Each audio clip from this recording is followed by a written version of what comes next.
அனைவருக்கும் வணக்கம். அன்னை அபிராமியின் பேரருள் அனைவருக்கும் கிடைக்கட்டும். தினம் ஒரு அந்தாதி தொடரில் இன்று நாம் காண்பது 18வது பாடல். வாழ்க்கையில் அனைவருக்கும் இருக்கும் ஒரு பெரிய பயம் மரண பயம்.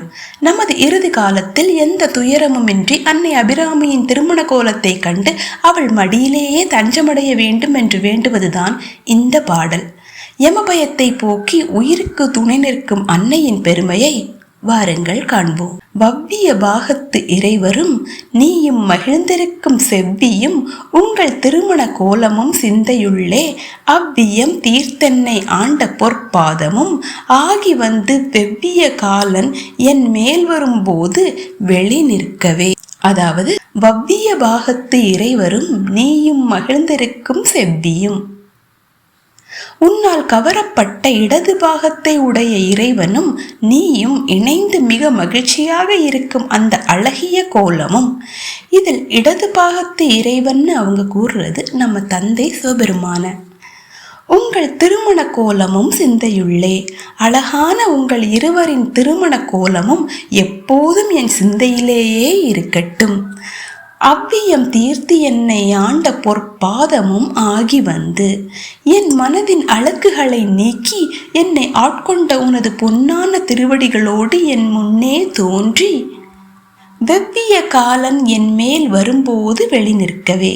யமன் என் உயிரை கொண்டு செல்ல வரும்போது எனக்கு துணையாக நீ என் முன்னே வந்து நிற்க வேண்டும் தாயே. இதை இன்னும் சுருக்கமாக கூற வேண்டுமென்றால், தாயே, சிவபெருமானும் நீயும் இணைந்து இருக்கும் திருமண கோலத்தை என் மனதில் பதிய வைத்துள்ளேன். என் வாழ்வின் இறுதி நேரத்தில் யமன் என்னை நெருங்கும் பொழுது நீயே நேரில் வந்து உன் பொற்பாதங்களை காட்டி எனக்கு துணையாக நிற்க வேண்டும் அம்மா என்று பட்டர் அழகாக விளக்கியுள்ளார். மரண பயம் உள்ளவர்கள் அல்லது தீராத நோயால் அவதிப்படுபவர்கள் இந்த பாடலை தினமும் அதிகாலையில் பாராயணம் செய்யலாம். அன்னைக்கு நெய்விளக்கேற்றி மனதார வேண்டுதல் வைப்பது மிகவும் சிறப்பு. இவ்வாறு செய்வதால் மரண பயம் நீங்கும், மனதிற்கு ஒரு பெரும் நிம்மதியும் தைரியமும் பிறக்கும். அந்திம கால துணை.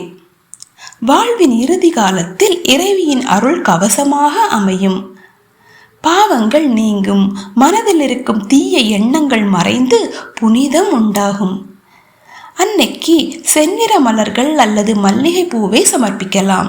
நைவேத்தியமாக பால் அல்லது இளநீரை படைக்கலாம்.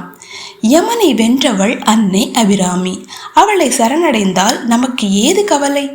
நீங்களும் இந்த பாடலை துதித்து அச்சமில்லாத வாழ்வை பெறுங்கள். மறக்காமல் சேனலை சப்ஸ்கிரைப் செய்யுங்கள். மீண்டும் 19வது பாடலோடு உங்களை சந்திக்கிறேன். நன்றி, வணக்கம்.